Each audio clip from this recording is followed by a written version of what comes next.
I know it sounds like a stupid premise. Why build fighter aircraft like the 109 as an air force? Well, of course, it's to shoot stuff down, I get it. But like many of you, I read a lot of books about World War II, and as many of you will know, the Germans did have some, shall we call, funky ideas about air combat aircraft that didn't really work out with the benefit of hindsight.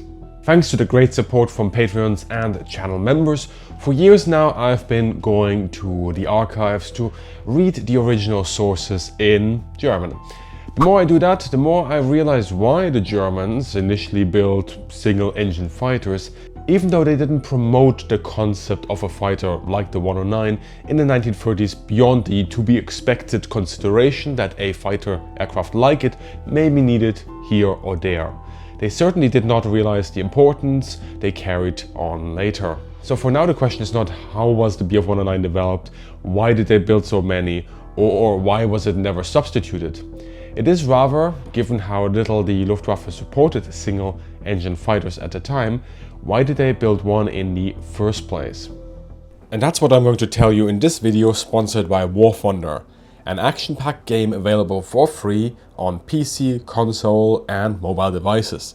Take command of over 2,500 planes or targets like tanks and ships from the 1920s to today. More information on War Thunder later on in the video.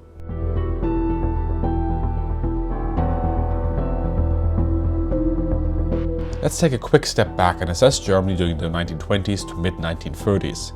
During this time, Germany was limited to developing low-performance single-engine machines due to the treaties and accords following the First World War.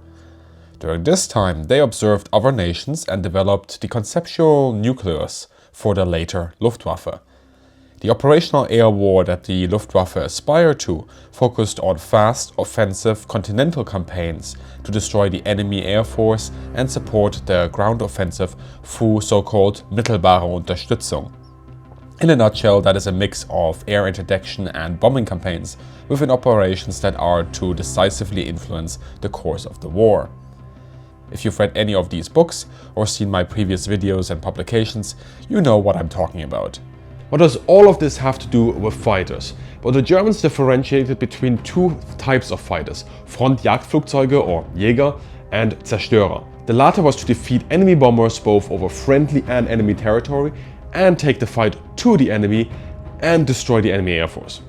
Because the Luftwaffe argued that bombers are the most decisive and most important aircraft in any air campaign, it followed of course that they had to invest in Zerstörers to shield themselves against adversary bombers and support their own bomber fleet as well. I know what you may say regarding Luftwaffe bombers and Zerstörer, but to understand the actions of the Luftwaffe, we need to understand the context and reasoning of the time, so the 1930s, not argue with the benefit of hindsight from 1945 onwards. For the rest, consider my previous videos. So let's consider the role of the fighter as per the main publication of the Luftwaffe Staff College from 1939. Im Operationsgebiet zur Bekämpfung der feindlichen Jagdkräfte, zur Erkämpfung der Luftüberlegenheit über einen begrenzten Raum, für eine begrenzte Zeit. Ferner obliegt ihnen der Schutz der Airtruppe gegen feindliche Angriffe aus der Luft sowie das Fernhalten der feindlichen Aufklärer und der Schutz der eigenen Luftaufklärung.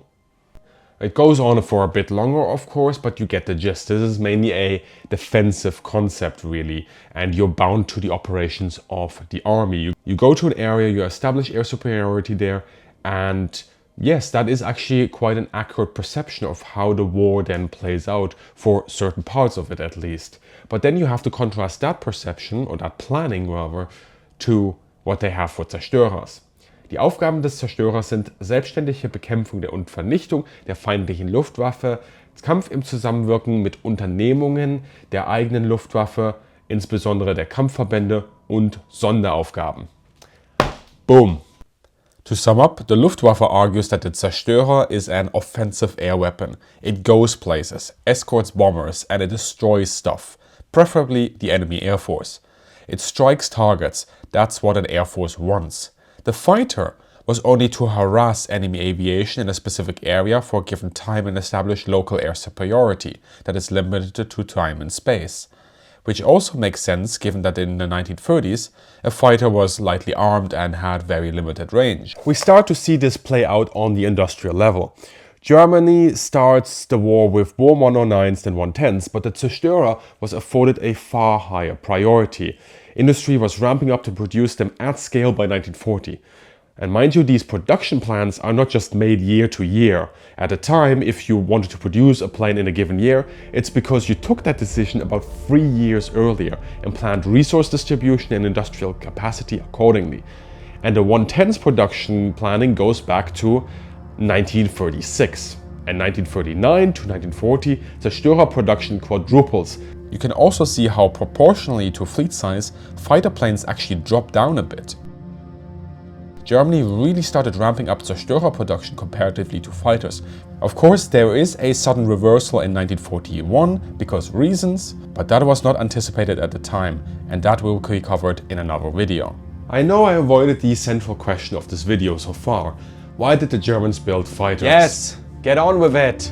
I believe that it is necessary to explain the context of the time. Ooh, aren't you special? To show you why this is relevant, because nowadays, after the combined bomber offensive, all the fighter aces and all the myths of the German ace, it's easy to forget interwar perceptions, planning and the overall context. That actually makes sense. Yes. Back then, though fighters were produced, industrial and force planning clearly aimed to favor their Zerstörer. So if the Germans built fighters before the war, which they clearly did, why was this? Let me give you 4 reasons, going from the tactical to the strategic level. Finally!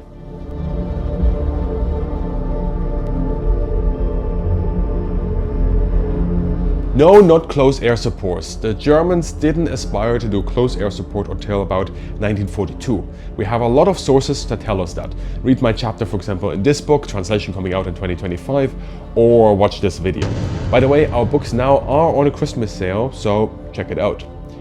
For the Germans in the 1930s, unmittelbare Unterstützung, which translates awkwardly into support in the direct vicinity, was any support given directly to the army in the operational area of ground units, specifically meaning here reconnaissance and covering them from air attack by fighters or by the AA guns. Air reconnaissance was something Germany had developed in anticipation of their war with some gusto. It was in 1949 the only aspect in which the German army and the Luftwaffe actually closely cooperated in order to support those elements of the German army that were highly mobile. To cite hier from the Luftwaffe Doctrine: Mit dem Heere unmittelbar zusammenwirken ist in erster Linie Aufgabe derjenigen Teile der Luftwaffe, die dem Heere zur Aufklärung und Luftverteidigung zugeteilt und unterstellt sind. Hierfür kommen in Betracht Aufklärungsflieger, Flakartillerie, auch Jagdflieger. Reconnaissance builds tactical and operational situational awareness. For example, it lets the local tank commander not just know what exactly is behind that hill that he's about to crest with his platoon, but also what is coming towards them a few miles away. So why is a fighter cited here? You remember from earlier, fighters are to cover their own reconnaissance, but more importantly destroy that of the enemies in key areas. For example, where the army is advancing with tanks. You don't want enemy reconnaissance to see that. This is critically important in any war of maneuver. You don't just want surprise, speed, local combat mass. You also want, I guess we can call it information dominance nowadays. And the fighter is there to help make it happen. Following the conceptual thinking of the Luftwaffe, fighters are there to build local and temporary air superiority, not by destroying the enemy air force like bombers or Zerstörers, but by shooting down enemy reconnaissance and covering ground troops in case enemy bombers or attackers pop up. In air warfare, it is the offense that carries the initiative and allows an air force to achieve strategic effects. Fighters were tied to a supporting, basically defensive role, which is why before the war they were not considered decisive.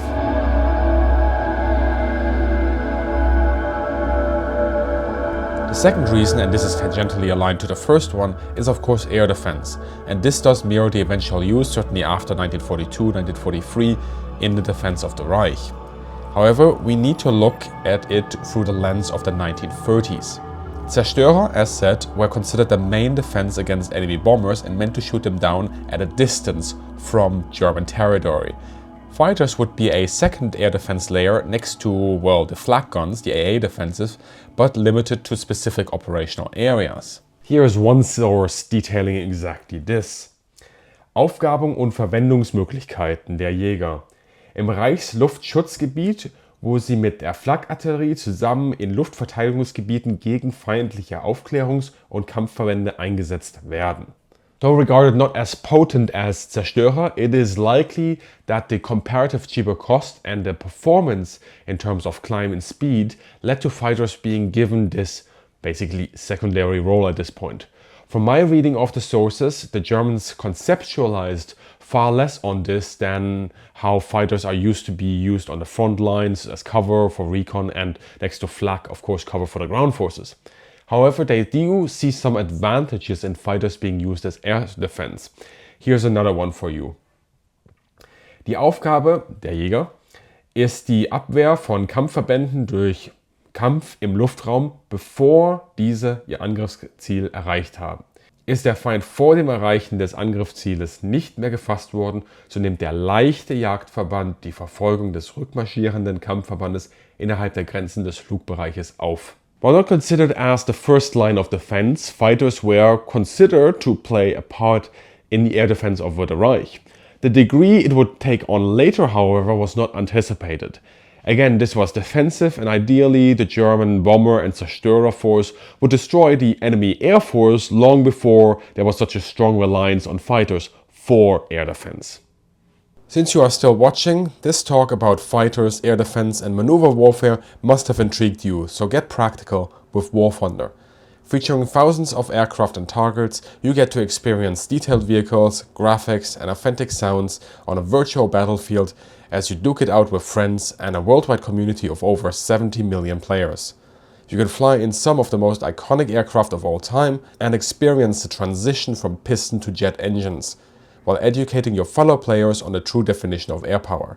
War Thunder is easy to get into and constantly provides new updates. If you want to try this game on a new mobile app, you can do so with the second link in the description below. New and returning PC and console gamers who haven't played in the last 6 months can use the first link down below to get a massive bonus pack for a limited time. And next to all the bonus items you get for signing up, we also have an exclusive military aviation history decal which you can use to decorate your aircraft or targets like tanks. And since it's December, we're approaching the holidays and there is no better time than to pick this up than now.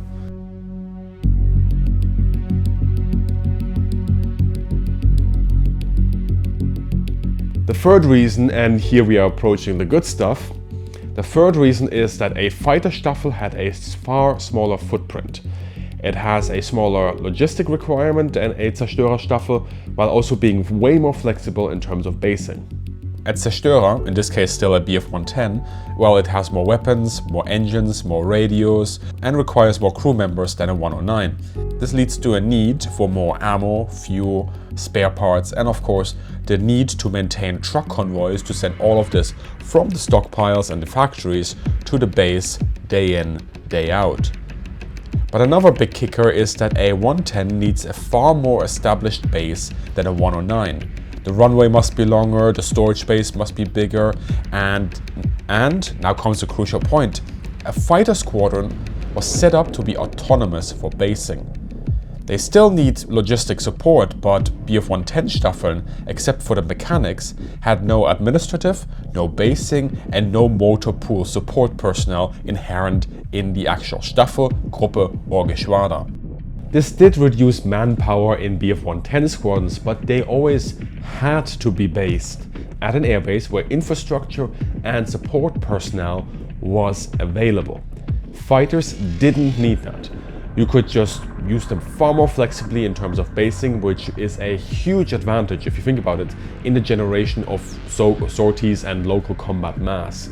Honestly, it's so obvious, but it only becomes clear once you go back to the original files in the archives. You know, I don't remember any book ever telling me this. Honestly, when I figured this out from the sources, I was like, mind blown.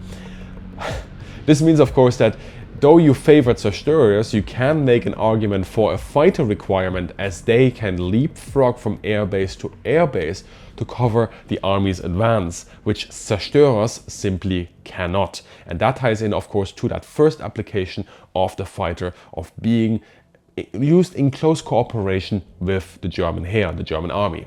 And equally, because of the lower logistic footprint that a fighter has, a country with a still limited industrial base is far better placed to support simpler machines than a really expensive and intricate zerstörer, which leads me to my next point, and that is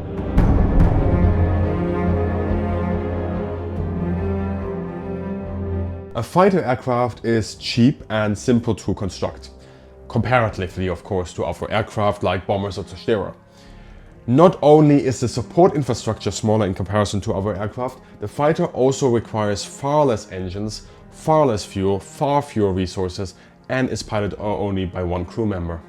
This is why, with the same investment, you can build and maintain a far larger number of fighters than zerstörer.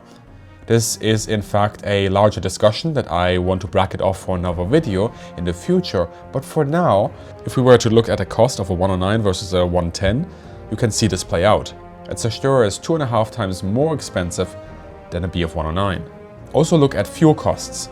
The Bf 110's internal fuel capacity exceeds the 109, of course it's a bigger plane, but actually a little more range is added, and if you look at the fuel consumption, you'll really see an issue here. And this links to my previous point of having to supply this fuel. Think of how cost effective the 109 is compared to the 110 in terms of fuel consumption and what range you get out of every liter spent. And then consider the need to produce that fuel and have trucks and rail drive hundreds of miles with it. A fighter represents an investment, but a modest one compared to a zerstörer. And the 109 got really cheap, especially once the Germans are ramping up economies of scale. Of course, the 109 was also designed to be easy to build. It was a worthwhile, small investment that was likely quite cost-effective for the Germans compared to a zerstörer. And of course, Germany does start the war with more 109s than 110s. But now you're going to say, well, all of this speaks for the 109, and absolutely, I agree. It makes sense that there are so many 109s in 1939, even though that was not an aspiration of how to build the Air Force, once you put all the costs into perspective. The 109 is a cheap platform, and remember that Germany, due to limited industrial capacity in the 1930s, initially aimed to artificially inflate their fleet size. And they wanted to do this for the production of smaller machines until the industry could support more complex endeavors at building zerstörer and bombers at scale. The planned trajectory here is critical to our understanding of what the Germans tried to accomplish. Of course, fighters, single-engine fighters, they were meant to stay. But by 1940, the Germans were really aiming to rapidly expand their zerstörer fleet. In fact, already in 1939, 300 older 109s were added to the zerstörer units instead of put into the fighter units as a stand-in to prepare the Geschwaders for the arrival of those zerstörers that were still missing. Fighters provided a cost-effective way to increase force numbers, build up that air force, build up industrial capacity, build up the support infrastructure, and that was then the first step to establish the Air Force. Once you have done that, as we saw with the industrial planning, that's when the zerstörers were meant to come in numbers and produced at scale.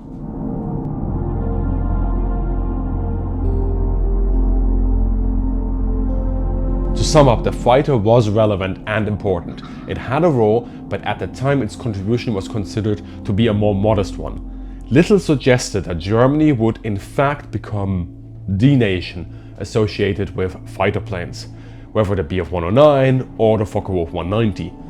It is only once the Germans had gone through their first campaigns, put their ideas to the test and realized the limitations of the zerstörer in air combat, that they can start to reevaluate their planning and reconsider the overall utility of fighters versus zerstörer. Still, it took arguably until 1944 for the Germans to really go full in on fighter production, and incidentally, zerstörer production took off again in 1943. Yet both of those stories will be covered another time, so subscribe for more.